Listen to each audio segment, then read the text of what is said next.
اعوذ باللہ من الشیطان الرجیم بسم اللہ الرحمن الرحیم الحمد للہ والصلاة والسلام علی رسول اللہ وآلہ آل اللہ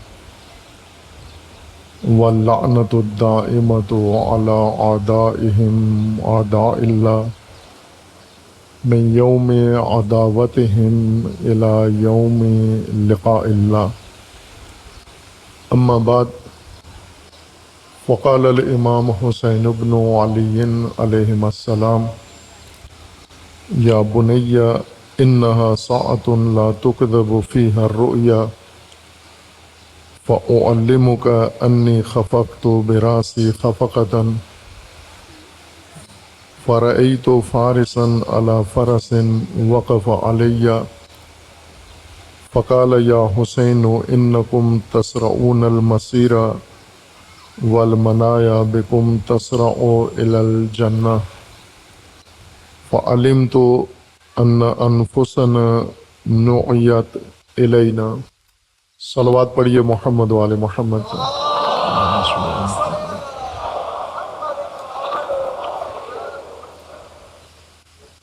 اللہ تبارک و تعالیٰ تمام مومنین کو اپنے حفظ و امان میں محفوظ فرمائے۔ تمام مومنین کی حفظ و سلامتی کے لیے صلوات پڑھیے محمد وآل محمد۔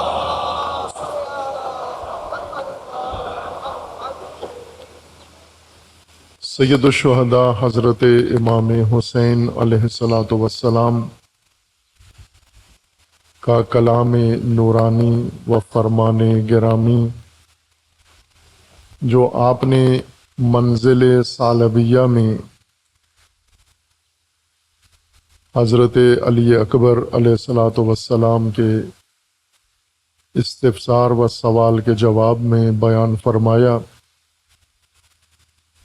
سرنامہ کلام قرار دیا ہے مجلس اعزاء کے لیے۔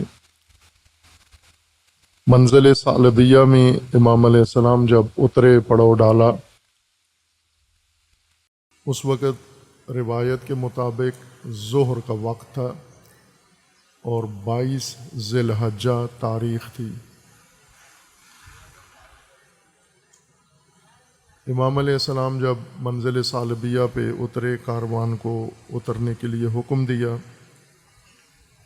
وَذَلِكَ فِي وَقْتِ الظَّهِيرَةِ فَنَزَلَ وَنَزَلَ أَصْحَابَهُ۔ امام علیہ السلام خود بھی سواری سے اترے، گھوڑے سے اترے، اور اپنے اصحاب کو بھی سواریوں سے اتر کر خیام لگانے کا حکم دیا۔ فوضع الحسین رأسہ فاغفی۔ امام حسین علیہ السلام نے سر ٹیک کے تھوڑی دیر کے لیے آرام فرمایا اور امام پر اونگ طاری ہو گئی۔ ثم انتبہ من نومہ باکیا، اور پھر روتے ہوئے، گریہ کرتے ہوئے، بکا کی حالت میں نیند سے بیدار ہوئے۔ فقال لہ ابنہ علی بن الحسین علیہ السلام، سید الشہداء علیہ السلام نیند سے بیدار ہوئے، اور دوسری روایت میں ہے ساتھ ہی امام علیہ السلام نے انا للہ و انا الیہ راجعون بھی پڑھا۔ حضرت علی اکبر علیہ السلام امام حسین علیہ السلام کے سب سے زیادہ نزدیک تھے اس وقت۔ حضرت علی اکبر نے جب امام علیہ السلام کا گریہ دیکھا اور انا للہ و انا الیہ راجعون سنا تو سوال کیا، ما لک تبکی یا ابت لا ابقی اللہ لک عینا۔ بابا جان، کس چیز نے آپ کو رلا دیا ہے؟ اللہ آپ کی آنکھوں میں آنسو نہ لائے، آپ کو کس چیز نے اس وقت رلا دیا ہے؟ اور دوسری روایت کے مطابق امام حضرت علی اکبر علیہ السلام نے امام علیہ السلام سے یہ بھی پوچھا کہ آپ نے اس موقع پر انا للہ و انا الیہ راجعون کیوں تلاوت فرمایا ہے؟ حضرت امام حسین علیہ الصلوۃ والسلام نے حضرت علی اکبر علیہ السلام کے سوال کے جواب میں فرمایا، یا بنیا، میرے پیارے بیٹے، انہا ساعۃ لا تکذب فیہا الرؤیا، یہ وہ گھڑی ہے، وہ وقت ہے جس میں خواب اور رویا کاذب نہیں ہیں، جھوٹ نہیں ہوتا۔ فَأُعْلِمُكَ أَنِّي خَفَقْتُ بِرَأْسِي خَفَقَةً، میں آپ کو بتاؤں گا یا بتا رہا ہوں کہ جب منزل ثعلبیہ پہ اترے، میں نے آرام کی خاطر سر ٹیکا، مجھے نیند آ گئی۔ اس مختصر سے وقفہ نیند میں میں نے دیکھا، فَرَأَيْتُ فَارِسًا عَلَى فَرَسٍ وَقَفَ عَلَيَّ فَقَالَ، اس نیند کے لمحے میں میں نے دیکھا کہ ایک گھوڑا سوار میری طرف آیا ہے اور میرے سامنے کھڑے ہو کر کہہ رہا ہے، فقال یا حسین، اے حسین، انکم تسرعون المسیر، اے حسین آپ اس راستے پہ جلدی سے سرعت کے ساتھ جا رہے ہیں، والمنایا بکم تسرع الی الجنہ، اور موت تیزی سے آپ کو لے کر جنت کی طرف جا رہی ہے۔ فعلمت ان انفسنا نعیت الینا، مجھے اس نیند میں اس پیغام سے معلوم ہو گیا کہ ہماری موت مقرر ہو چکی ہے، ہماری موت کا وقت آ گیا ہے۔ فقال له ابنہ علی علیہ السلام، حضرت علی اکبر علیہ السلام نے بابا کی یہ خواب سن کر اور یہ جواب سن کر فرمایا، یا ابت افلسنا علی الحق، کیا ہم حق پر نہیں ہیں؟ قال بلا یا بنیا والذی الیہ مرجع العباد، کیوں نہیں میرے بیٹے، ہم حق پر ہیں، اس اللہ کی قسم، اس رب کی قسم جس کی طرف تمام انسانوں اور بندوں کی بازگشت و برگشت ہے، ہم حق پر ہیں۔ فقال له ابنہ علیہ السلام، اس پر حضرت علی اکبر علیہ السلام نے فرمایا، اذن لا نبالی الموت، دوسری روایت میں ہے اذن لا نبالی بالموت، بابا پھر اگر ہم حق پر ہیں تو ہمیں موت کی کوئی پرواہ نہیں ہے۔ فقال الحسین علیہ السلام، جزاک اللہ عنی یا بنی خیر ما جزا بہ ولد عن والد، اے بیٹا آپ کو اللہ کی جانب سے بہترین خیر جزا ملے جو ایک والد کی جانب سے بیٹے کو مل سکتی ہے۔ سید الشہداء علیہ الصلوۃ والسلام کے اس بیان مبارک اور حضرت علی اکبر علیہ السلام کے سوال اور پھر حضرت علی اکبر علیہ الصلوۃ والسلام کے جواب میں کربلا کا اصلی راز بیان ہوا ہے، وہ سبب اور محرک جس کی بنیاد پر امام حسین علیہ السلام نے یزید کے خلاف، بنو امیہ کے خلاف، ستم کے خلاف، فساد کے خلاف قیام کیا اور کربلا میں اسی راہ میں اپنی جان دے دی۔ یہ سوال ہمیشہ تاریخ میں ہے، اس کا جواب بھی دیا گیا ہے، لیکن اصل جواب، صحیح جواب اس سوال کا وہی ہے جو امام حسین علیہ السلام اور حضرت علی اکبر علیہ السلام نے دیا ہے۔ وہ سوال یہ ہے کہ جب یزید حکومت پہ تخت نشین ہوا اور پہلے اس کا باپ حکومت کر رہا تھا، تمام امت اسلامیہ، تمام طبقات، علماء، فقہاء، زعماء، قبائل کے سردار، خواص اور عام طبقات جتنے بھی تھے، سب کے سب خاموش تھے، اس حکومت کے سامنے تسلیم تھے، انہیں کوئی اعتراض نہیں تھا۔ اگر اعتراض بھی تھا تو انہوں نے اس اعتراض کا اظہار نہیں کیا، اور اس حد تک اعتراض نہیں کیا جتنا امام حسین علیہ السلام نے اعتراض کیا، جب ساری دنیا تمام مسلمان خاموش ہیں، یزید کو مانتے ہیں یا نہیں مانتے، ہر دو صورتوں میں خاموش بیٹھے ہوئے اپنی معمول کی زندگی گزار رہے ہیں، ایسے میں امام حسین علیہ الصلاۃ والسلام نے یزید کے خلاف قیام کیا، بیعت کا انکار کیا، اور پھر کربلا آئے اور اس راہ میں اپنی جان دے دی، سر کٹا دیا۔ یہ کیوں کیا؟ اس کی وجہ کیا ہے؟ ہر طبقے نے اپنے تئیں اپنی سوچ، اپنی ذہانت، اپنی ظرفیت کے مطابق اس کا جواب دیا ہے، اور ان میں سے کچھ جواب موزوں ہیں، معقول ہیں، درست ہیں، اور کچھ جواب من گھڑت ہیں، باطل ہیں، غلط ہیں اور نادرست ہیں، ایک غلط ذہنیت کا نتیجہ ہے۔ وہ جواب یکجا معلوم ہونے چاہیے مومنین کو کہ آج تک اس سوال کا کیا جواب دیا گیا ہے کہ امام حسین علیہ السلام نے کربلا میں کیوں قربانی دی اور کیوں قیام کیا۔ موزوں جواب سید الشہداء علیہ السلام کا ہے، اور حضرت علی اکبر علیہ السلام نے اس موقع پر امام حسین علیہ السلام سے تاکید کروائی اور اقرار کروایا کہ ہم کیوں گھر سے کربلا پہنچے، مکہ پہنچے، مکہ سے کوفہ کی جانب روانہ ہوئے، پھر کوفہ سے کربلا کا رخ موڑا، اور اب کربلا کے راستے پر ہیں، کس وجہ سے ہیں؟ اور وہ یہ ہے کہ ہم حق پر ہیں۔ یہ حق کا تقاضا ہے، یہ حق کی خاطر ہے، حق کا مطالبہ ہے کہ حق کی خاطر گھر سے نکلا جائے، حق کی خاطر خاندان کو ساتھ لیا جائے، حق کی خاطر آواز اٹھائی جائے، حق کی خاطر قربانی دی جائے۔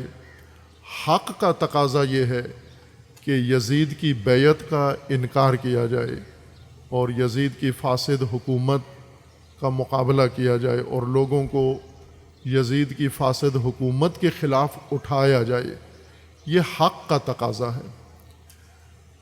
کربلا اور قیام مقدس سید الشہداء علیہ الصلاۃ والسلام کے اس ماجرا میں بہت سارے واقعات ہیں۔ شروع ماجرا نزدیک ترین سبب جہاں سے کربلا کا آغاز ہوتا ہے، یزید کی طرف سے خط آتا ہے دمشق سے مدینہ میں والی مدینہ کو، ولید کو، کہ امام حسین علیہ السلام سے بیعت لے کے بھیجو، یا بیعت نہیں کرتے تو سر کاٹ کے بھیجو۔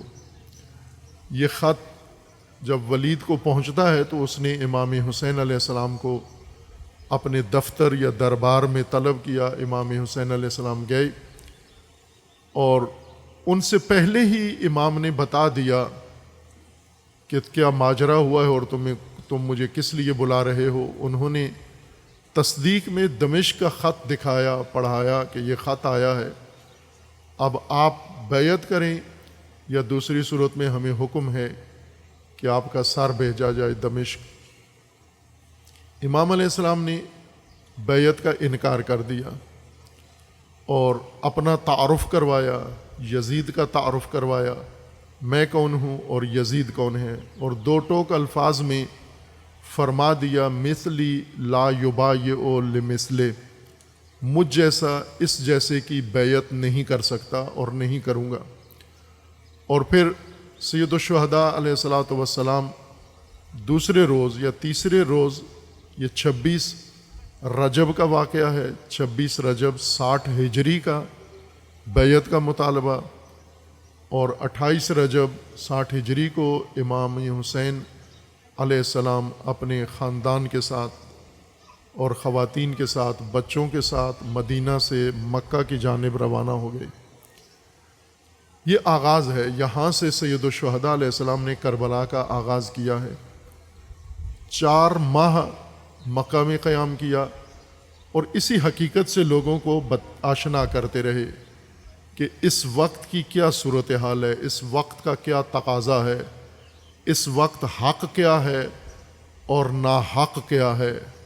حق مسلمانوں سے، مومنوں سے اور آج کی انسانیت سے کیا طلب و مطالبہ رکھتا ہے۔ 4 ماہ مکہ میں حاجیوں کو، مسلمانوں کو، مومنین کو، علماء کو، صحابہ کو، صحابہ کی اولاد کو اور قبائل کے سرداروں کو اور مختلف علاقوں سے آنے والے کاروانوں، قافلوں اور ان کاروانوں کے رؤساء کو امام آگاہ کرتے رہے۔ اور پھر اس کے بعد 8 ذی الحجہ 60 ہجری کو امام علیہ السلام نے مکہ چھوڑا اور کوفہ کی جانب روانہ ہوئے۔ چونکہ کوفہ میں امام علیہ السلام کو یہ اطلاع ملی کہ کوفہ والے آمادہ ہیں، جو کچھ امام چاہتے ہیں وہی کوفہ والوں کی بھی خواہش ہے، وہ بھی یزید کے خلاف قیام کرنا چاہتے ہیں، یزید کی بیعت کا انکار کر چکے ہیں، اور اب یزید کے مقابلے میں، بنو امیہ کے مقابلے میں وہ قیام کے لیے تیار ہیں۔ امام علیہ السلام نے اپنے سفیر کو بھیجا، حضرت مسلم ابن عقیل رضوان اللہ تعالی علیہ کو بھیجا اور ان سے تصدیق مانگی کہ جو کچھ کوفیوں نے خط میں لکھا ہے یہ درست ہے یا غلط ہے، حقیقت کچھ اور ہے۔ حضرت مسلم ابن عقیل تشریف لے گئے مکہ کوفہ اور جا کر مشاہدہ کیا، کوفیوں سے ملے، ان کا ماحول دیکھا، ان کی باتیں سنی، اور پھر 18,000 کوفیوں نے مسلح ہو کر حضرت مسلم کے ہاتھ پر بیعت کی، امام حسین علیہ السلام کی امامت، امام حسین علیہ السلام کی قیادت، امام حسین علیہ السلام کی راہبری، امام حسین علیہ السلام کی اطاعت کی، انہوں نے بیعت کی۔ حضرت مسلم نے یہ سب کچھ ماجرا امام حسین علیہ السلام کے فرمان کے مطابق امام کو لکھ بھیجا کہ کوفہ تیار ہے، آمادہ ہے، جیسا انہوں نے کہا تھا یہ ویسے ہی ہیں۔ اور پھر امام علیہ السلام کو جب حضرت مسلم کا خط ملا تو امام علیہ السلام روانہ ہوئے کوفہ کی جانب۔ کوفہ کے نزدیک پہنچے، ثعلبیہ کوفہ کے نزدیک منزل ہے، کوفہ سے کچھ پہلے 1 یا 2 منزل پہلے کوفہ سے ثعلبیہ ہے۔ یہ کاروان لے کر امام علیہ السلام کوفہ کی طرف روانہ ہوئے اور منزل ثعلبیہ پر ہی امام علیہ السلام کو خبر ملی شہادت حضرت مسلم ابن عقیل اور ہانی ابن عروہ رضوان اللہ تعالی علیہما، ان کی شہادت کی خبر اسی منزل ثعلبیہ میں ملی۔ 2 کوفی جو مکہ سے عبداللہ ابن سلیم اور مزری ابن مشمعل، یہ 2 حج کر کے تیزی سے دوڑتے ہوئے اپنی اونٹنیوں کو دوڑاتے ہوئے امام تک پہنچے تاکہ خبر لے سکیں کہ امام کہاں پہنچے، امام کے ساتھ کیا ہوا، کوفہ کے حالات کیا ہیں۔ صرف اس تشویش کے ساتھ آتے رہے کہ کیا ہوا، ابھی تک ماجرا کہاں پہنچا، اور آخر کار یہ منزل ثعلبیہ میں امام تک آ پہنچے، بلکہ منزل زرود میں امام تک آ پہنچے۔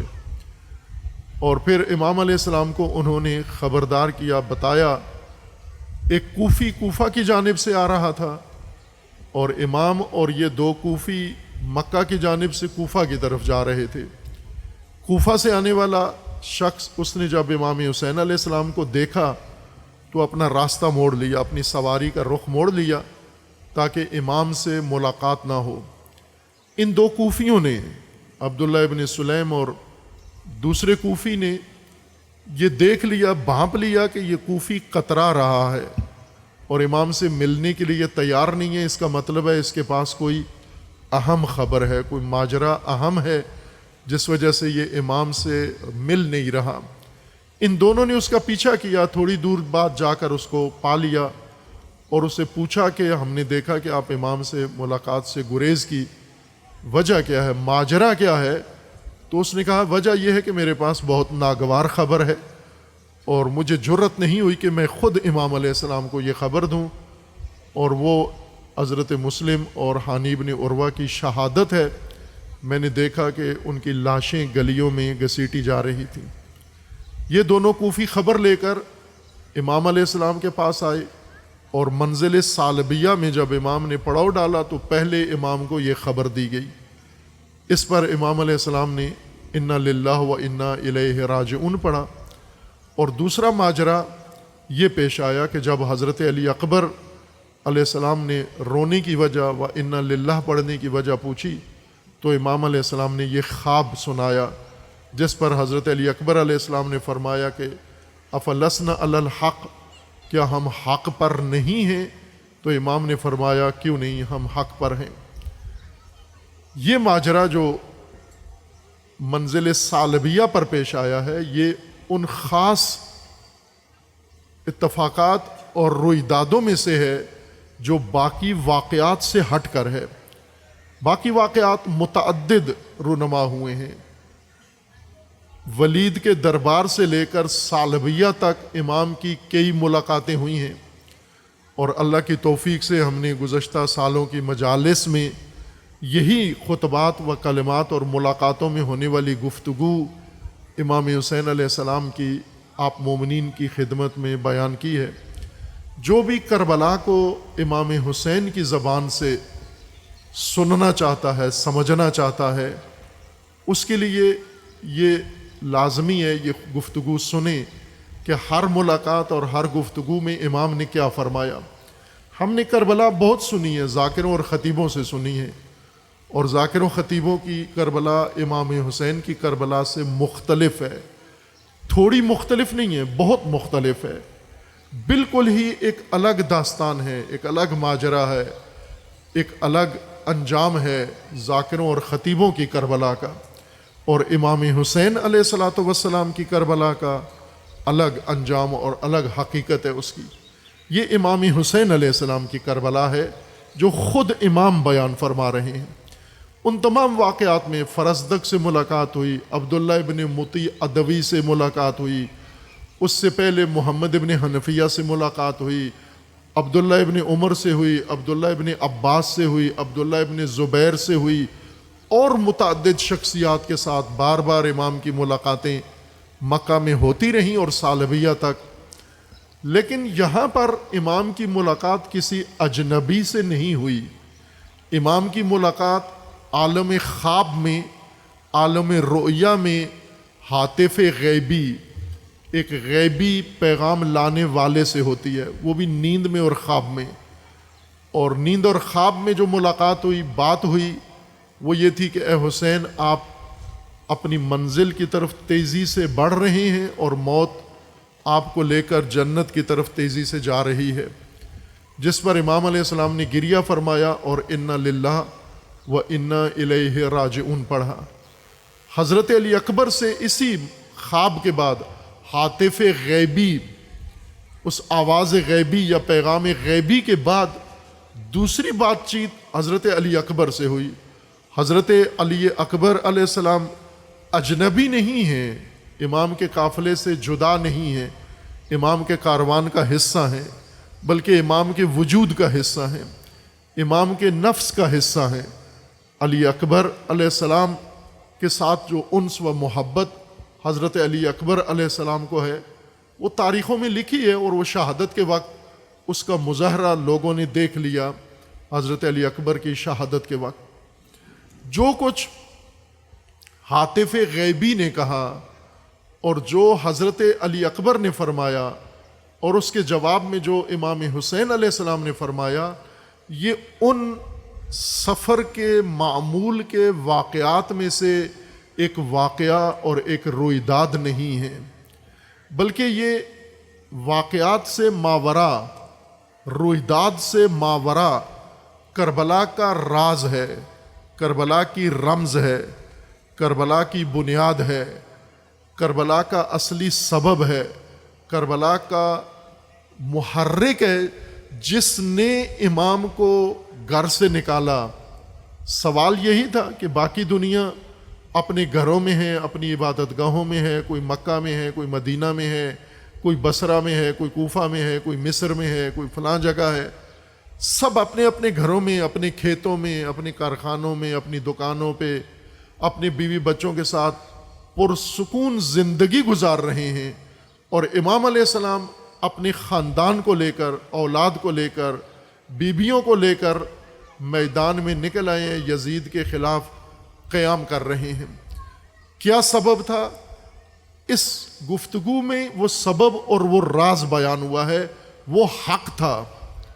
حق نے امام حسین علیہ السلام کو گھر سے نکالا ہے، حق نے امام حسین علیہ السلام کو کنبہ ساتھ لے جانے پر اکسایا اور مجبور کیا ہے، حق نے امام حسین علیہ السلام کو یزید کی بیعت سے روکا ہے، حق نے امام حسین علیہ السلام کو تسلیم ہونے سے روکا ہے، حق نے امام حسین علیہ السلام کو منزل ثعلبیہ اور کوفہ کی جانب اور پھر کربلا کی جانب بڑھایا ہے، اور حق نے روز عاشور عصر عاشور سید الشہداء کو یہ قربانی انصار و اولاد کی دینے پر اکسایا اور مجبور کیا ہے۔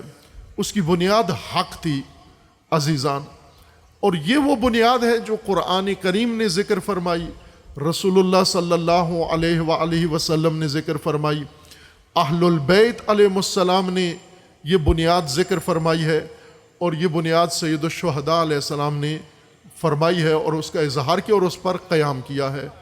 حق اساس ہے، وہ بنیاد ہے۔ اللہ کی کائنات کی بنیاد حق پر ہے، اللہ کے دین کی بنیاد حق پر ہے۔ اللہ نے حق کی ترویج کے لیے انبیاء مبعوث کیے ہیں، اللہ نے حق کی وضاحت کے لیے کتابیں نازل کی ہیں، اللہ نے حق کے قیام کے لیے ائمہ منصوب کیے ہیں، اور اللہ نے امت کو، مومنین کو، مسلمین کو، علماء کو حق پر قائم رہنے کا حکم دیا ہے، چونکہ سارا دین اور دین کی تمام تعلیمات کی بنیاد اس ایک چیز پر ہے اور اس کو حق کہا گیا ہے۔ حق ہی ہماری مجالس کا موضوع ہے۔ یہاں میں اگر آپ کی خدمت میں حق کی تعریف، حق کا معنی، حق کے قرآنی منابع ذکر کروں تو جو بات آج کرنا چاہتا ہوں وہ رہ جائے گی۔ وہ اگر آپ رجوع کریں گے ان مجالس کی طرف تو انشاءاللہ آپ کو معلوم ہو جائے گا۔ امام حسین علیہ السلام نے حق پر قیام کیا ہے، افلسنا علی الحق، یہی کافی ہے کہ ہم حق پر ہیں۔ اگر حق پر ہیں پھر موت کی کوئی پرواہ نہیں ہے۔ موت سب سے بڑی رکاوٹ ہے، موت سب سے بڑا خطرہ ہے، موت سب سے بڑا نقصان ہے، اور اس موت کی، اس نقصان کی، اس خطرے کی ہمیں کوئی پرواہ نہیں ہے، کیونکہ ہم حق پر ہیں۔ یہ امام حسین علیہ السلام کی کربلا ہے، اور آپ جو کربلا سے مانوس آشنا ہیں، جو ذاکر خطیب کربلا پیش کرتے ہیں، اس میں حق کہیں نہیں آتا۔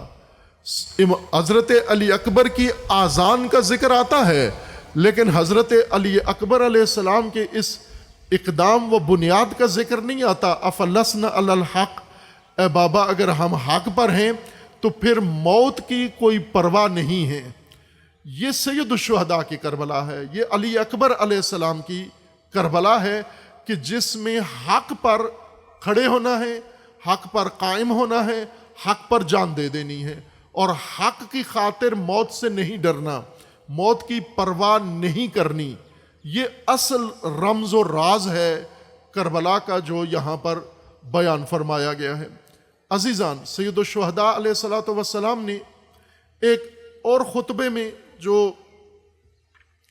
تھوڑا سا منزل ثعلبیہ کے بعد کا منظر ہے، جہاں پر لشکر ہر سے ثعلبیہ سے امام آگے گئے، ایک یا دو منزل بعد عمر سعد کی طرف سے، عبید اللہ ابن زیاد کی طرف سے ہر کی سرپرستی میں 1000 سپاہیوں کا لشکر آیا امام کا راستہ روکنے کے لیے، اور اللہ نے توفیق دی، اس منزل پر پہنچے۔ اس کی تشریح میں انشاءاللہ وہ بیان ہوگا، لیکن ابھی منزل ثعلبیہ کے اس ماجرا کی تفسیر کرتے ہیں۔ امام علیہ السلام نے ہر کے سامنے اور لشکر ہر کے سامنے ایک خطبہ دیا، چند خطبے دیے، جس میں سے ایک یہ تھا، اِنَّهُ قَدْ نَزَلَ مِنَ الْأَمْرِ مَا قَدْ تَرَوْنَا۔ امام علیہ السلام نے فرمایا، راوی نے لکھا ہے کہ امام علیہ السلام کا لباس کیسا تھا، امام کا پوشاک کیسی تھی، پیزار کیسا تھا، پاؤں میں کیا جوتا تھا، اور امام نے لباس کیسا پہنا ہوا تھا، یہ سب تفصیل کے ساتھ لکھا ہے۔ اور امام ہر کے لشکر کے سامنے آئے اور اپنے ساتھیوں کو خطاب کیا، اِنَّهُ قَدْ نَزَلَ مِنَ الْأَمْرِ مَا قَدْ تَرَوْنَا۔ صورتحال کیا ہے، معاملہ کہاں جا پہنچا ہے، یہ آپ نے دیکھ لیا، اور دیکھ رہے ہو۔ وَإِنَّ الدُّنْيَا قَدْ تَغَيَّرَتْ وَتَنَكَّرَتْ، دنیا بدل گئی ہے اور دنیا بگڑ گئی ہے۔ تغیرت و تنکرت، امام حسین علیہ السلام فرماتے ہیں دنیا بدل گئی ہے اور دنیا بگڑ گئی ہے۔ وَأَدْبَرَ مَعْرُوفُهَا، دنیا سے معروف نے پشت کر لی ہے، معروف دنیا سے نکل گیا ہے، بلائیاں نکل گئی ہیں۔ وَاسْتَمَرَّتْ جِدًّا، اور یہی تسلسل جاری ہے، اسی طرح معروف دنیا سے ختم ہو رہا ہے، دنیا بدل رہی ہے اور بدل گئی ہے اور بگڑ رہی ہے اور بگڑ گئی ہے۔ وَلَمْ يَبْقَ مِنْهَا إِلَّا صُبَابَةٌ كَصُبَابَةِ الْإِنَاءِ، دنیا اتنی بدل گئی اور بگڑ گئی ہے کہ دنیا میں اب حق اتنا رہ گیا ہے، معروف اتنا رہ گیا ہے جتنا الٹے برتن کی تہ میں تری رہ جاتی ہے۔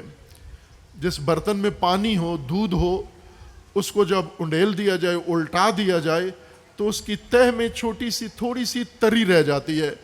امام علیہ السلام فرماتے ہیں کہ اس دنیا میں رسول اللہ صلی اللہ علیہ وآلہ وسلم کے بعد، دنیا سے جانے کے 50 سال بعد، رسول اللہ کی رحلت 11 ہجری کو ہوئی، 10 سال ہجرت کے گزرنے کے بعد رسول اللہ کی رحلت ہوئی، اور رسول اللہ کی ہجرت کے 60 سال بعد کربلا ہے، اور رسول اللہ کی رحلت کے 50 سال بعد کربلا ہے۔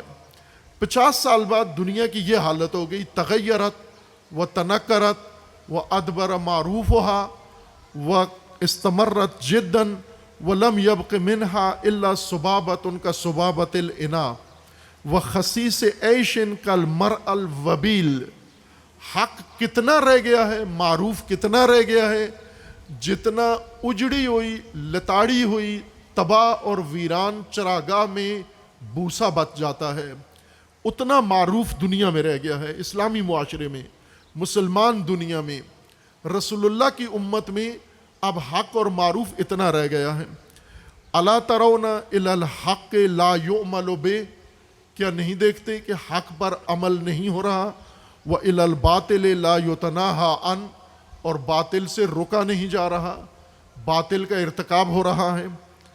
لِيَرْغَبَ الْمُؤْمِنُ فِي لِقَاءِ رَبِّهِ حَقًّا حَقًّا، ایسے میں جب حق پر عمل نہیں ہو رہا، جب دنیا بدل گئی، جب دنیا بگڑ گئی، جب دنیا میں معروف برتن کی تہ میں بچی ہوئی تری کی حد تک بچ گیا ہے، ایسے میں مومن کا فریضہ کیا ہے، مومن کی ذمہ داری کیا ہے؟ مومن کی ذمہ داری یہ ہے لِيَرْغَبَ الْمُؤْمِنُ فِي لِقَاءِ رَبِّهِ حَقًّا حَقًّا، یہ دنیا مومن کی زندگی اور رہائش کے لیے موزوں نہیں ہے، یہاں مومن کی زندگی کے لیے دنیا مناسب نہیں ہے۔ اب اس کو اپنے رب کی ملاقات کے لیے تیار ہونا چاہیے، حقاً حقا، اب اس کو شہادت کے لیے تیار ہو جانا چاہیے، اب اس کو موت کے لیے تیار ہونا چاہیے۔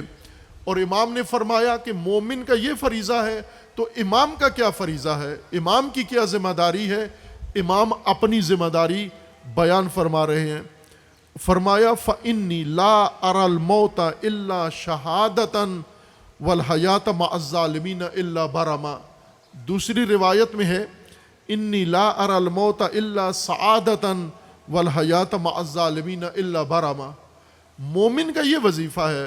میں امام ہوں، میری کیا ذمہ داری ہے؟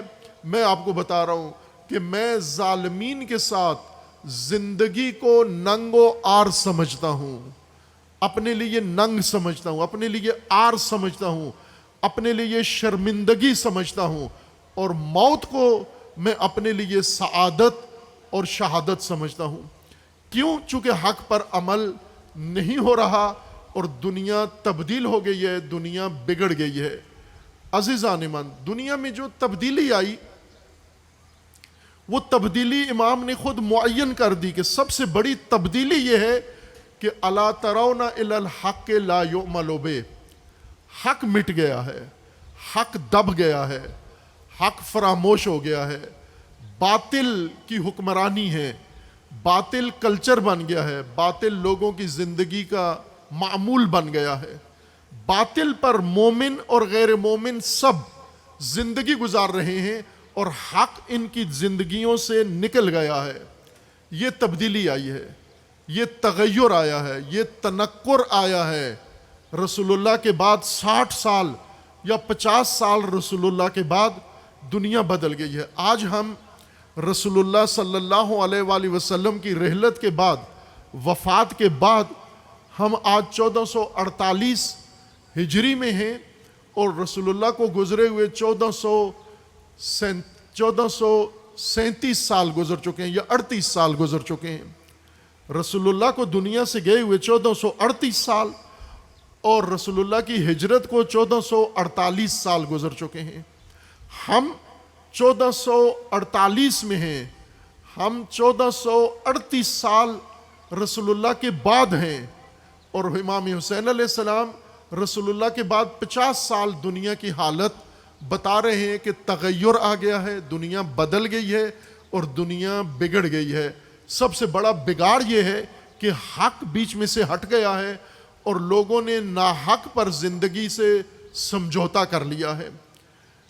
عزیزان ایمان، امام حسین علیہ السلام کا دین، امام کا مذہب، امام کا راستہ، امام کا مسلک وہ نہیں ہے جو ہم جس کے خوگر ہو گئے ہیں، جو ہمارے ذہنوں میں ڈالا گیا ہے کہ امام حسین علیہ السلام کو مجبور کیا گیا، گھر سے نکالا گیا، مجبور ہو کر امام آئے، اور امام نہیں چاہتے تھے کربلا جانا، لیکن پکڑ کے جکڑ کے امام کو کربلا لایا گیا، اور پھر امام تو چاہتے تھے بات کرنا، امام تو چاہتے تھے واپس جانا، امام نے مطالبہ کیا مجھے ہندوستان بھیج دو، مجھے فلاں جگہ بھیج دو، میں جہاں سے آیا ہوں مجھے وہاں بھیج دو۔ یہ وہ ساری باتیں ہیں جو آپ نے مجالس میں ذاکروں سے اور خطیبوں سے سنی ہیں، شاعروں سے سنی ہیں آپ نے، اور اس میں امام حسین علیہ السلام کا جو سفر اور کربلا پیش کی گئی ہے وہ امام حسین کی اپنی زبان مبارک سے کربلا سے بالکل مختلف ہے، اور طے شدہ بات ہے کہ منبر پر امام حسین علیہ السلام کا کلام پڑھا جائے تو مومنین کو حقیقت سمجھ میں آئے گی، راز کربلا سمجھ میں آئے گا۔ یہ بات میں نے پہلے بارہا کی ہے، آپ کی خدمت میں کی ہے، شاید اس مجلس میں بھی کی ہوگی، کہ ہمارے اندر امام کا غم ہے، امام، ہمیں یزید سے نفرت ہے، ہم یزید پر لعنت کرتے ہیں، ہم قاتلین کربلا پر لعنت کرتے ہیں۔ امام حسین علیہ السلام بھی یزید پر لعنت کرتے ہیں اور امام حسین کو بھی یزید سے نفرت ہے، لیکن ہماری دلیل اور ہے، امام حسین کی دلیل اور ہے۔ ہماری دلیل یہ ہے کہ اس نے امام حسین اور آل رسول کو قتل کیا اور کروایا ہے، اس وجہ سے مجرم ہے اور ملعون، لیکن امام علیہ السلام یزید سے نفرت کرتے ہیں اور امام کے نزدیک یزید مجرم و ملعون ہے، لیکن اس نے تو ابھی امام حسین کو قتل نہیں کیا، ابھی تو آل رسول کو قتل نہیں کیا۔ امام حسین مدینہ سے یزید کو فرما رہے ہیں کہ یزید کے بارے میں فرما رہے ہیں کہ یزید رجل فاسق، رجل فاسد، یہ شرابی ہے، یہ زانی ہے، یہ قاتل ہے، یہ فاسد ہے، فاجر ہے، فاسق ہے، مؤلن بالفسق ہے، مثلی لا یبایع لمثلہ۔ یزید کے بارے میں فرمایا کہ یہ فاسد اور فاسق ہے۔ امام کو یزید سے جن چیزوں کی وجہ سے نفرت تھی، آج مومنین کو، عزاداروں کو اس چیز کی وجہ سے نفرت نہیں ہے۔ فرق یہاں پڑتا ہے کہ اگر امام حسین کی دلیل سے یزید سے نفرت کریں تو ہر یزید سے نفرت کرنا پڑتی ہے، ہر یزید پہ لعنت کرنا پڑتی ہے، ہر یزید سے تبرہ کرنا پڑتا ہے، ہر یزید کے مقابلے میں قیام کرنا پڑتا ہے جس کے اندر بھی یہ چند صفات ہوں۔ کیا ہو؟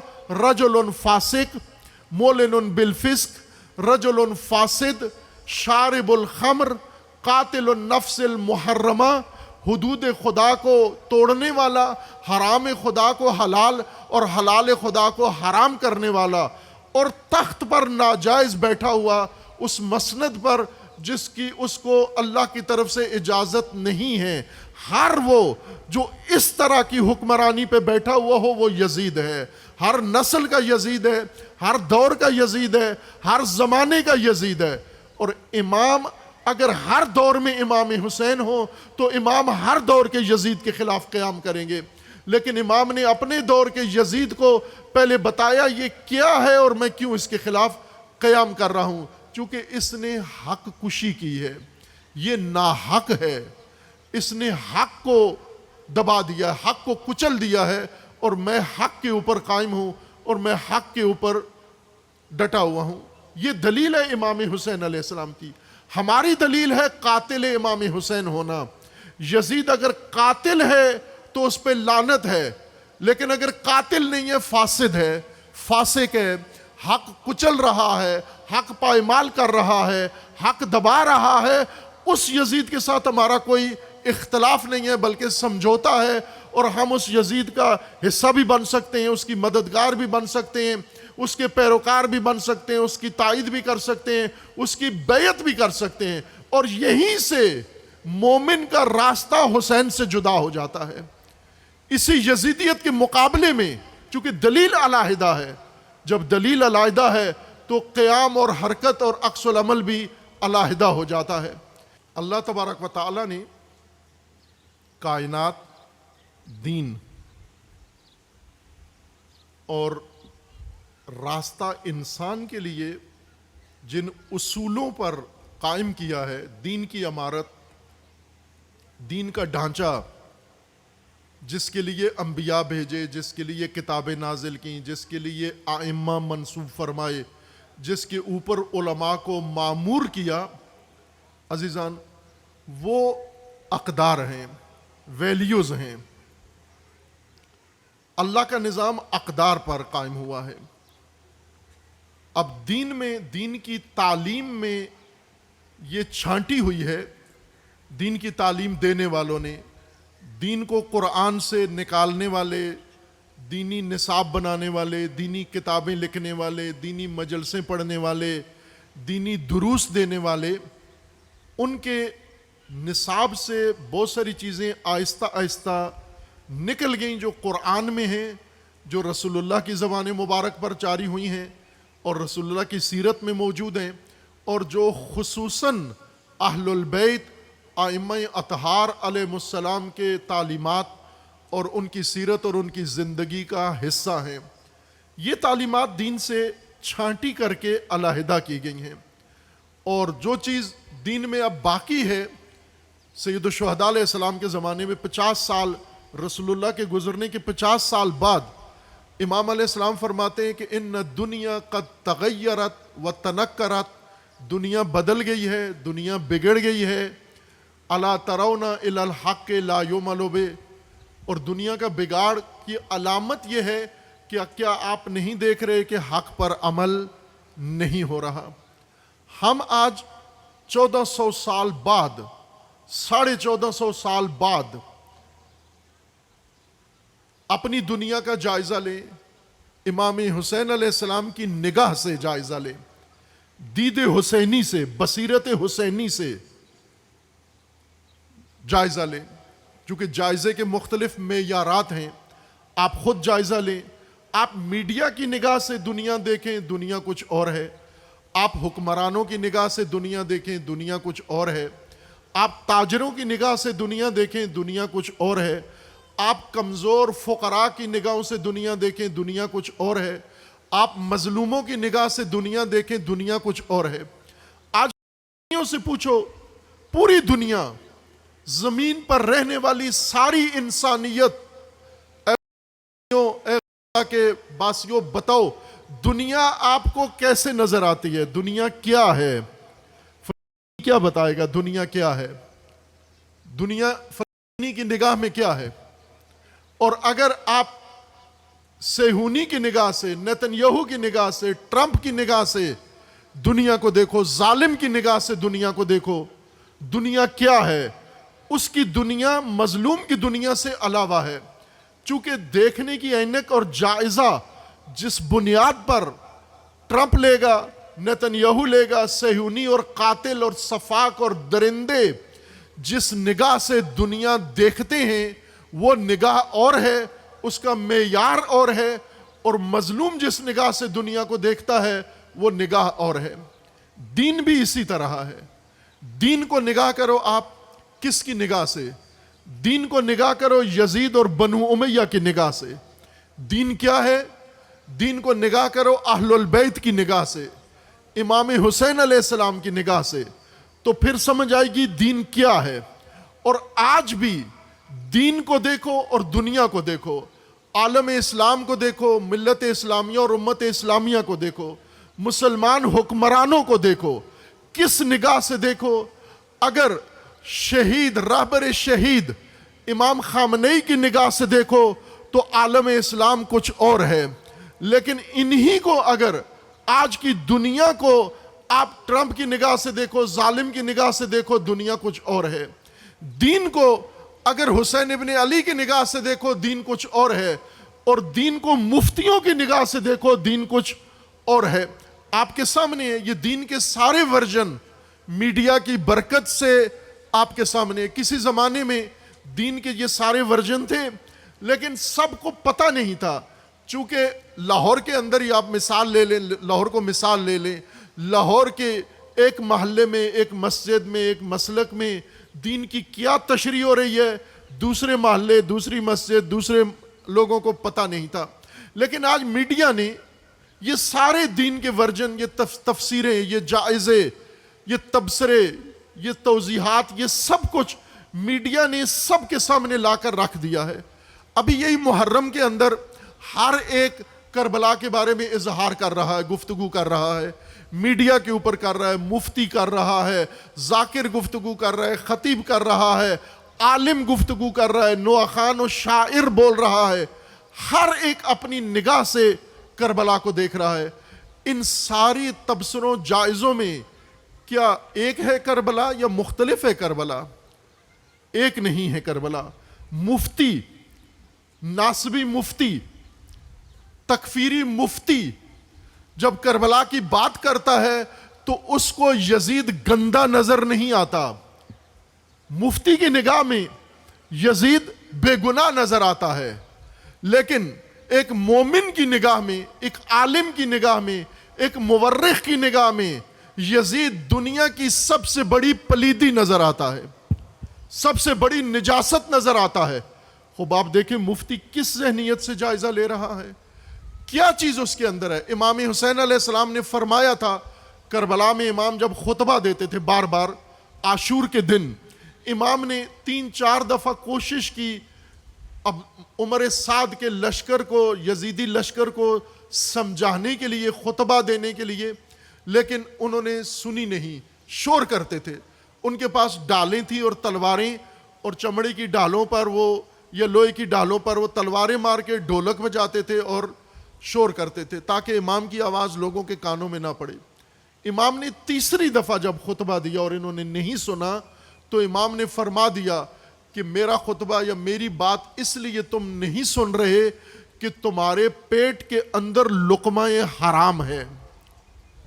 لقمہ حرام جس انسان کے اندر ہو وہ کربلا کو ویسے نہیں دیکھ سکتا جیسے کربلا ہے، وہ ویسے دکھا نہیں سکتا جیسے کربلا ہے۔ جیسے تکفیری مفتی، ناسبی مفتی، اس کو یزید بے گناہ نظر آتا ہے اور یہ سوال امام حسین علیہ السلام پر اٹھاتا ہے کہ امام حسین علیہ السلام کو کیا ضرورت تھی جب دوسری شخصیات روک بھی رہی تھی، منع بھی کر رہی تھی۔ اس ساری غلط فہمی کا جواب، اس سارے باطل تبصروں کا جواب حضرت علی اکبر علیہ السلام کے اس جملے کے اندر ہے کہ ہم حق پر ہیں اور حق نے یہ کام کروایا ہے۔ عزیزان، اللہ کا نظام رسومات کے اوپر قائم نہیں ہے۔ کربلا میں آج ہی جائزہ لیں پوری دنیا میں، جبکہ ساری دنیا اس وقت سوگ میں ہے، مومنین سوگ میں ہے، مسلمین سوگ میں ہے، بلکہ جس کے اندر انسان کا ضمیر ہے وہ سوگ میں ہے۔ بے شک وہ مسلمان نہیں ہوگا، شیعہ نہیں ہوگا، سنی نہیں ہوگا۔ پاکستان کے اندر ہی دیکھیں، آج مسیحی برادری سوگ میں ہے، ہندو سوگ میں ہے، سکھ سوگ میں ہے، چونکہ اس کے اندر انسانی ضمیر موجود ہے۔ لیکن جو کلمہ پڑھتا ہو، انسانی ضمیر مر گیا ہو، وہ کربلا میں یا کرکٹ کھیل رہا ہوگا، یا ابھی 4 چھٹیاں اکٹھی آ گئی ہیں، ایک تاسوعہ کی، ایک عاشور کی، پھر ایک ہفتے کی، ایک اتوار کی، تو بہترین موسم ہے سوات جانے کا، بہترین موسم ہے ناران جانے کا، بہترین موسم ہے مری جانے کا، بہترین موسم ہے پارٹی کرنے کا، بہترین موسم ہے پکنک کا، کرکٹ کھیلنے کا۔ وہ کربلا کے دن عاشور کی چھٹیاں اس طرح سے لوگ منانے کا سوچ رہے ہیں یا منا رہے ہیں، لیکن کچھ سوگ میں ہے، بڑی دنیا سوگ کے اندر ہے۔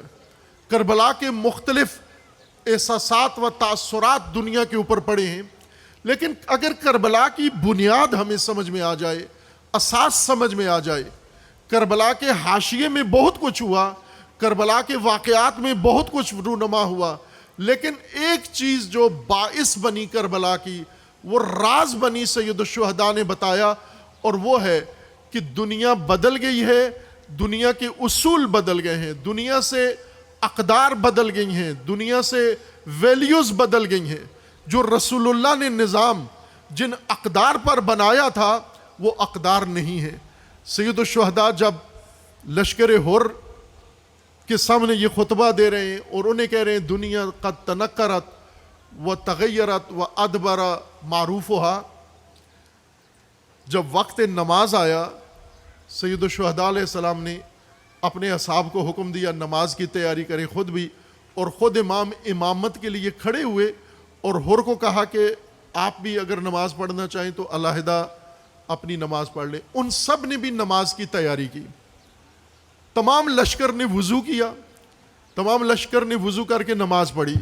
امام نے کہا اپنی علیحدہ جماعت کرا لو، ہور نے کہا یہ کیسے ہو سکتا ہے کہ سید شباب اہل الجنہ جماعت کرائیں اور ہم علیحدہ نماز پڑھیں، یہ نہیں ہو سکتا۔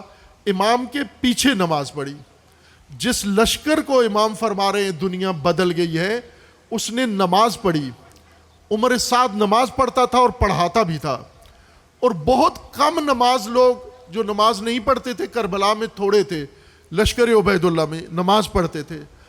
اور امام جب مکہ سے روانہ ہوئے تو حج کا فریضہ کا وقت آ گیا تھا، 8 ذی الحجہ، اور حج میں رش تھا، بھیڑ تھی۔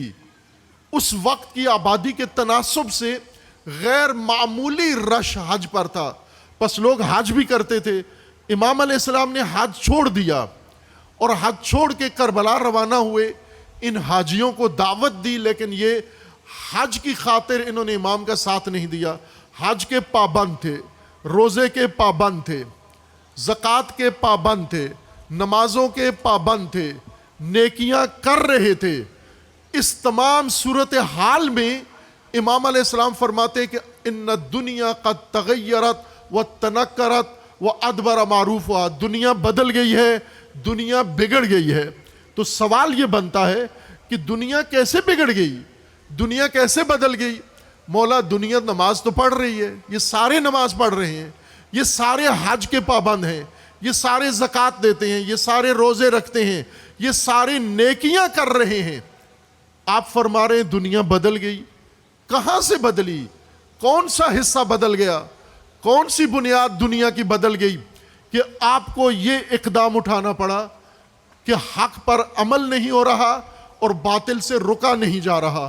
یہ نمازی، یہ حاجی، یہ زکوٰۃ دینے والے، یہ روزہ رکھنے والے، یہ نیکیاں کرنے والے، یہ عبادتیں انجام دے رہے ہیں، لیکن حق پر عمل نہیں کرتے، حق پر قائم نہیں ہیں، حق پر کھڑے ہوئے نہیں ہیں، حق کی خاطر قیام نہیں کرتے، حق کو پائمال کر دیتے ہیں، رون دیتے ہیں، اور حق پائمال ہوتا ہوا دیکھ کر خاموش رہتے ہیں۔ یہ فساد ہے اس دنیا کا، اس نمازی امت کا، اس حاجی امت کا یہ فساد ہے کہ حق ختم ہو گیا، حق پر حساسیت ختم ہو گئی، حق پر قیام ختم ہو گیا، لیکن عبادتیں قائم رکھی ہوئی ہیں۔ حق چھوڑ دیا، نمازیں باقی ہیں، حق چھوڑ دیا، حج باقی ہے، حق چھوڑ دیا، رسومات باقی ہیں۔ آج کی دنیا کا جائزہ لے لیں، آج کی دنیا کو دیکھ لیں، اس وقت دیکھ لیں، محرم الحرام کو ہی دیکھ لیں، اور محرم الحرام میں آج کی دنیا کا جائزہ حسین علیہ السلام کی نگاہ سے لیں، حسینی بصیرت سے نگاہ کا جائزہ لیں۔ آج دنیا میں عزاداری ہو رہی ہے، عزا کی رسومات انجام پا رہی ہیں، حضرت علی اکبر علیہ السلام فرماتے ہیں بابا ہم حق پہ نہیں ہیں، حق پر ہیں بیٹا، حق پر ہیں، لا نبالی بالموت، پھر موت کی پرواہ نہیں ہے۔ اگر ہم تمام رسومات بجا لائیں لیکن حق کے لیے قیام نہ کریں، حق پر کھڑے نہ ہوں، تو امام علیہ السلام ہمیں بگڑی ہوئی دنیا کا باشندہ سمجھیں گے۔ ان حاجیوں کو، ان نمازیوں کو امام علیہ السلام نے حضرت محمد ابن حنفیہ بھائی کو وصیت نامہ لکھ کے دیا کہ بھائی انی لم اخرج اشرا ولا بطرا ولا ظالما ولا مفسدا، بھیا میں، یہ میرا وصیت نامہ سب کو سنو، یہ ہمارے پیروکاروں کو سنو، یہ انسانوں کو سنو، یہ تاریخ میں منتقل کرو کہ میں مفسد، فسادی بن کر، ظالم بن کر اور حالات خراب کرنے نہیں نکلا، انما خرجت لطلب الاصلاح فی امت جدی، میں اپنے جد کی امت کی اصلاح کے لیے نکلا ہوں۔ اصلاح اس وقت ہوتی ہے جب فساد آ جائے، جو پہلے ہی صالح ہو اس کی اصلاح کی ضرورت نہیں ہے، چونکہ وہ تو صالح ہے۔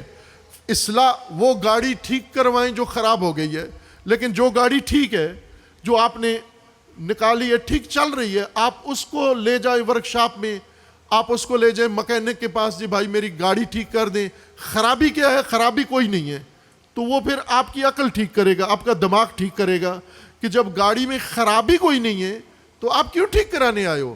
ٹھیک وہ چیز ہوتی ہے جو خراب ہو جائے۔ امام علیہ السلام فرماتے ہیں میں اپنی جد کی، نانا رسول اللہ کی امت کی اصلاح کے لیے نکلا ہوں۔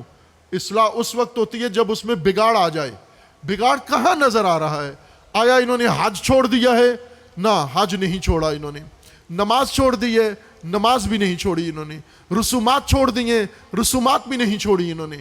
کوئی نیکی چھوڑ دی ہے؟ نیکی بھی نہیں چھوڑی انہوں نے۔ پھر کہاں اصلاح کی ضرورت ہے؟ اصلاح کی ضرورت یہ ہے کہ ان کی آنکھوں کے سامنے حق مٹ گیا ہے، حق دب گیا ہے، حق غصب ہو گیا ہے، حق پائمال ہو گیا ہے، اور یہ چپ کر کے اپنی نیکیوں میں لگے ہوئے ہیں۔ یہی ان کا فساد ہے، یہی تغیر ہے، یہی تنکر ہے، یہی ان کا بگاڑ ہے، اور اللہ نے امام امت کے بگاڑ کو ٹھیک کرنے کے لیے مقرر فرمایا ہے۔ یہ بگاڑ ہے کہ جب حق قائم نہیں ہوا، حق پر عمل نہیں ہو رہا، آپ نے رسومات قائم کر لی ہیں، رسومات کے اوپر اپنے آپ کو قانع کر لیے، راضی ہو گئے ہو، لیکن حق معیار ہی نہیں رہا۔ آج کی دنیا کا جائزہ لیں، زیادہ بات سمجھ میں آئے گی۔ عزیزان، آج ساری امت مسلمہ کا حال دیکھیں، وہی امام حسین علیہ السلام کے زمانے والا حال ہے۔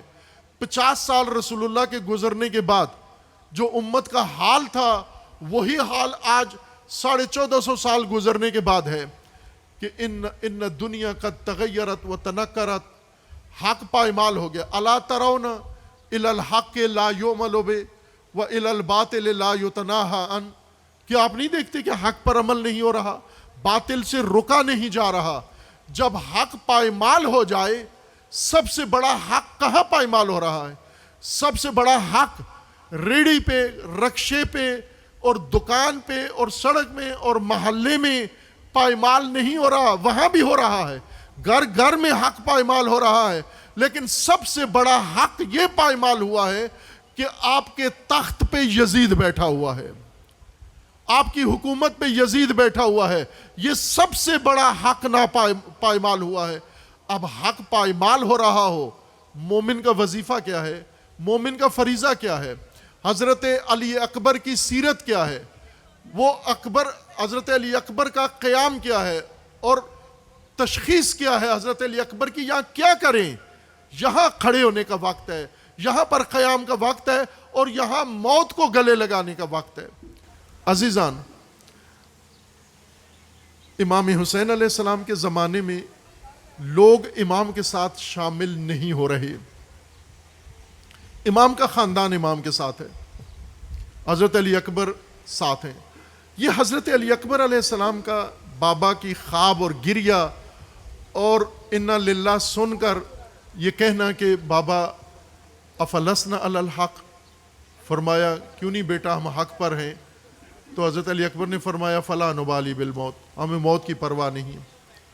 اور یہی حضرت قاسم علیہ السلام کا بھی یہی جملہ ہے، اون محمد کا بھی یہی جملہ ہے، عباس علمدار اور ان کے بھائیوں کا یہی جملہ ہے، آل عقیل کے یہی موقف ہے، اور آل علی کا، یہ دو بڑے خاندان بنو ہاشم کے، آل علی و آل عقیل، یہ یہاں پر موجود ہیں۔ بنو ہاشم کے دیگر خاندان بنو عباس اور دوسرے وہ نہیں ہیں، کربلا میں امام کے ساتھ نہیں ہیں۔ آل جعفر میں سے فقط اون محمد ہیں اور باقی آل علی و آل عقیل ہیں۔ یہ خاندان امام حسین علیہ السلام کے ساتھ ہے۔ لیکن باقی عوام میں سے قبائل، حجاز کے قبائل، صحابہ کی نسلیں، اولاد اور باقی لوگ امام علیہ السلام کے ساتھ کربلا میں شامل نہیں ہیں۔ یہ جو آئے کربلا میں اور جو نہیں آئے کربلا میں فرق کیا ہے؟ کس نے انہیں کربلا سے باہر رکھا اور کس نے انہیں کربلا تک پہنچایا؟ حضرت علی اکبر علیہ السلام یہ فرما رہے ہیں، یہ اصل میں تربیت کا اثر ہے۔ اہل البیت کے خاندان کی تربیت یہ ہوئی ہے۔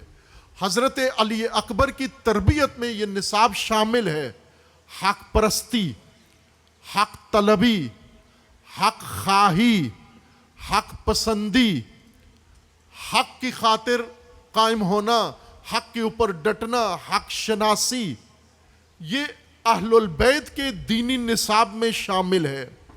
لیکن باقی قوم کا نصاب بنو امیہ نے بنایا ہے۔ امام حسین علیہ السلام جب کربلا واقع ہوئی تو 20 سال بنو امیہ کی حکومت کو گزر چکے تھے، اور 20 سال کافی ہوتے ہیں، ایک نسل جوان ہو جاتی ہے، 20 سال میں بچے جوان ہو جاتے ہیں، اور 20 سال میں جو پہلے سے جوان تھے وہ بوڑھے ہو جاتے ہیں، اور جو پہلے سے بوڑھے تھے وہ فرتوت ہو جاتے ہیں، وہ زیادہ مسن ہو جاتے ہیں یا فوت ہو جاتے ہیں۔ 20 سال بہت بڑی مدت ہے۔ آج 2026 ہے اور 2006 سے 2026 تک 20 سال پاکستان میں گزرے ہیں۔ 2006 میں جو پیدا ہوئے آج جوان ہیں، 2006 میں جو جوان تھے آج بوڑھے ہیں، اور 2006 میں جو بوڑھے تھے وہ آج یا نہیں ہیں یا وہ بستر نشین ہو چکے ہیں، وہ 100 سال 90 سال کی عمر کو پہنچ چکے، اٹھنے کے قابل نہیں ہیں۔ 20 سال ایک بہت بڑا عرصہ گزرتا ہے ایک قوم کے اوپر، اور 20 سال حکومت، 20 سال کی حکمرانی، 20 سال کا نظام، یہ اس امت کی تربیت میں اور اس امت کی پرورش میں سب سے زیادہ اثر رکھتا ہے۔ آپ جو بیٹھے ہوئے ہو، سابقہ 20 سالہ پاکستان کی حکومت کے اثرات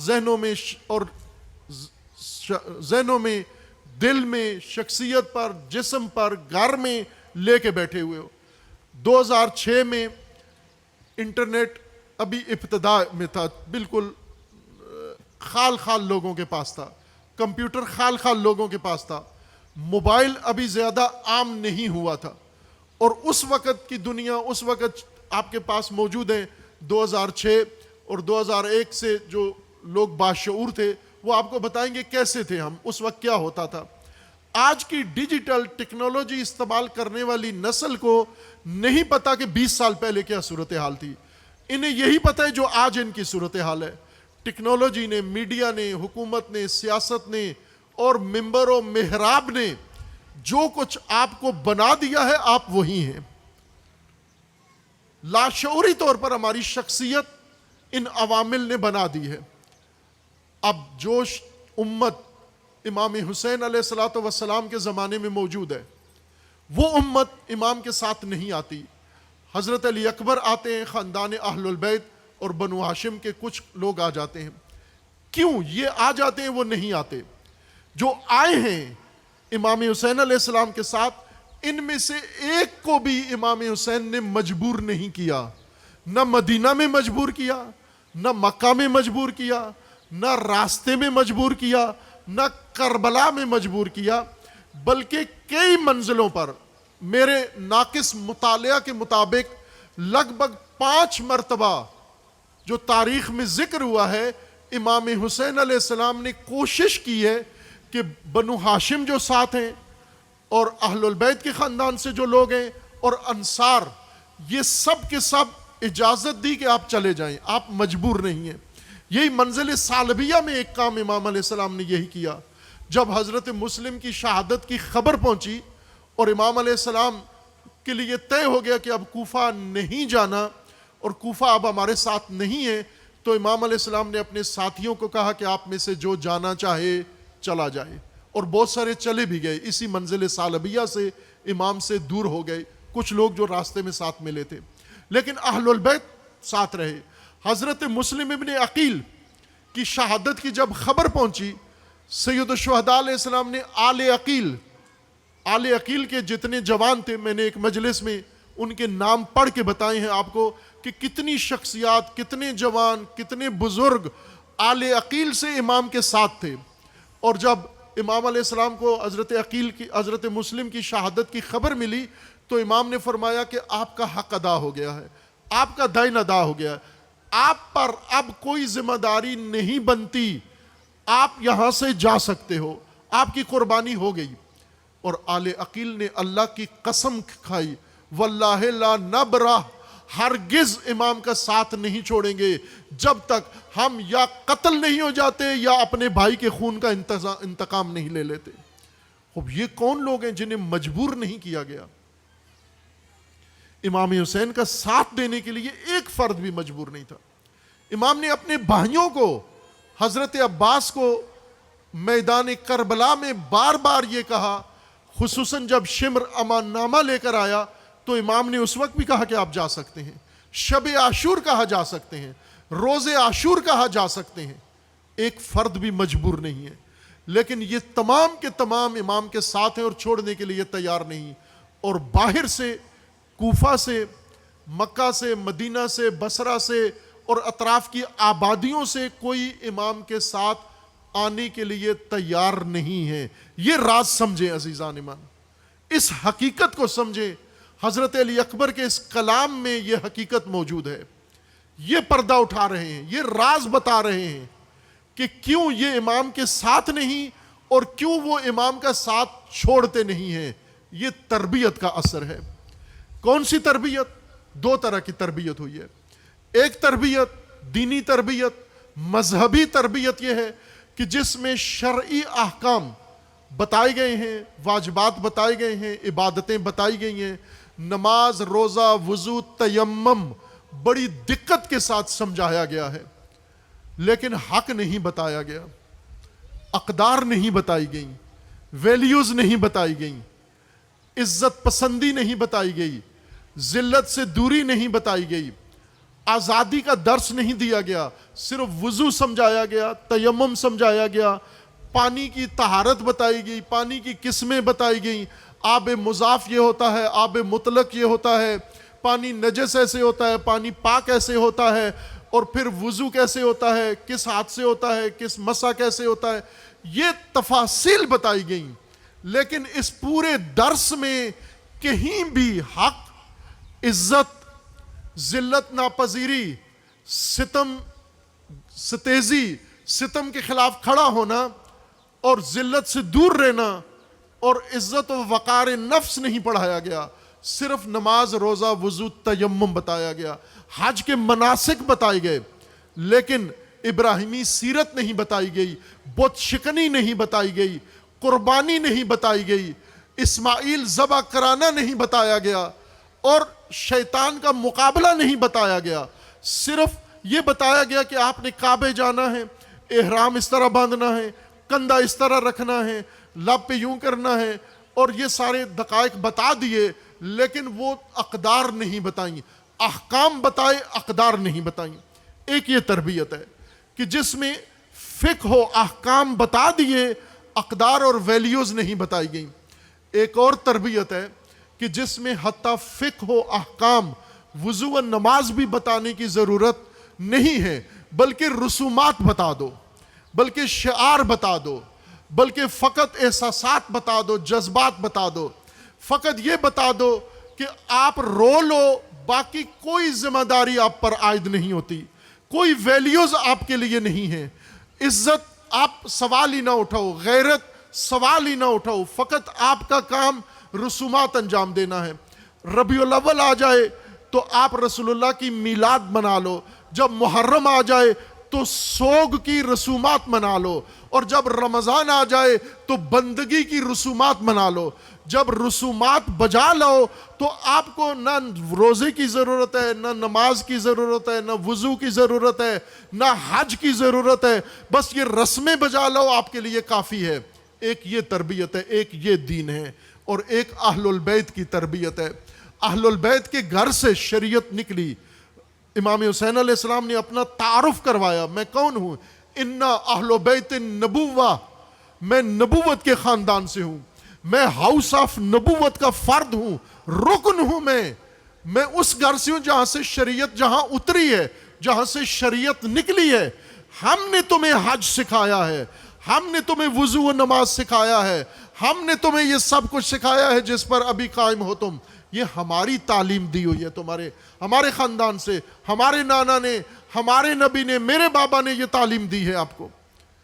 اب تم میرے نبی کی شریعت لے کر اور وہ جو میں کہہ رہا ہوں وہ چھوڑ رہے ہو، جو نبی کا راستہ ہے وہ چھوڑ رہے ہو۔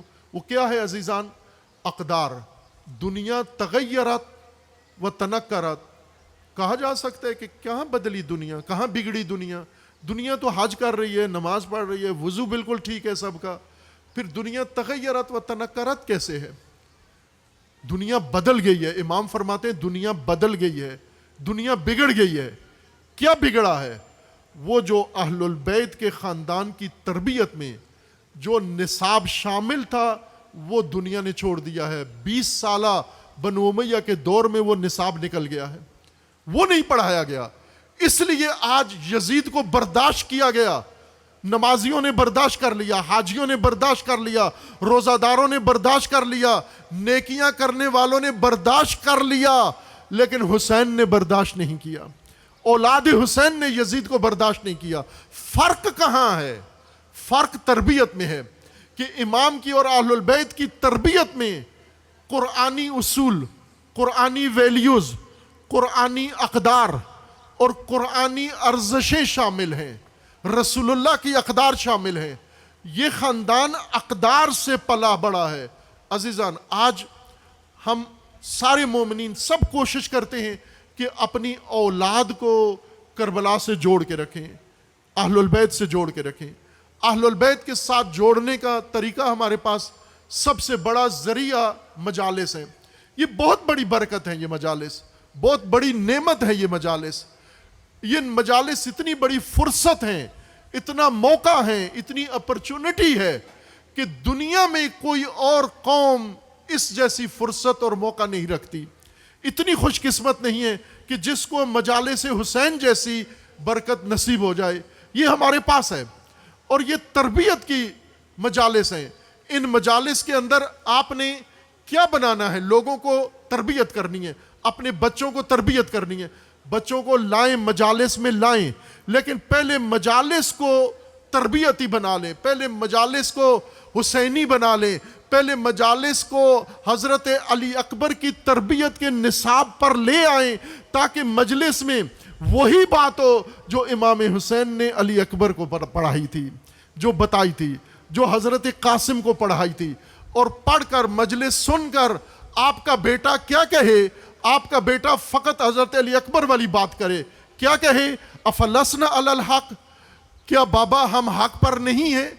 آج ہم اس دنیا میں، اس ملک میں، آج کی دنیا میں حق پر ہیں یا نہیں ہیں؟ اگر حق پر ہیں تو پھر لا نبالی بالموت، پھر ہمیں موت کی پرواہ نہیں ہے۔ آج مجلس سے یہ بچہ تربیت یافتہ ہونا چاہیے، حضرت علی اکبر کی سیرت سن کر تربیت پا کر آج کے زمانے میں علی اکبر کا کردار اور شبیہ اکبر بنے، حضرت علی اکبر کی شبیہ بنے۔ حضرت علی اکبر رسول اللہ کی شبیہ تھے، اور آج حضرت علی اکبر کی شبیہ کی ضرورت ہے۔ اس شبیہ سے مراد میں یہ نہیں کہہ رہا کہ مجسمہ بنا لو، جیسا شبیہ آپ بناتے ہو باقی چیزوں کی، کربلا کے علم کی شبیہ بناتے ہو، ذوالجناح کی شبیہ بناتے ہو، حضرت عباس کی شبیہ اور حضرت علی اکبر کی شبیہ ان مجسموں سے نہیں بنانا، اس طرح اداکاروں کے ذریعے نہیں بنانا کہ وہ غم کے وقت کوئی لباس پہن کے آپ کے سامنے شبیہ بنے، یہ کام نہ کرنا۔ شبیہ علی اکبر بنے ہیں، ذرا نگاہ اٹھا کے دنیا کو دیکھو، سید علی خامنئی کے ساتھ جو کمانڈر ہیں، جو جوان ہیں، جن کو ٹرمپ موت کی دھمکی دیتا ہے، وہ صرف اپنے رہبر سے ایک بات پوچھتے ہیں، اے رہبر، اے قائد، اے ہمارے رہبر ولی امر، یہ بتاؤ ہم حق پر ہیں یا نہیں ہیں؟ جب رہبر کہہ دیتا ہے کیوں نہیں، ہم حق پر ہیں، تو سب کے سب پھر مل کر کہتے ہیں فلا نبالی بالموت، اب ہمیں موت کی پرواہ نہیں ہے۔ اور یوں نہیں کہ صرف کہتے ہیں، بلکہ جب موت سامنے آتی ہے تو اس سے پہلے کہ موت ان پہ پڑے، یہ موت پہ جا پڑتے ہیں۔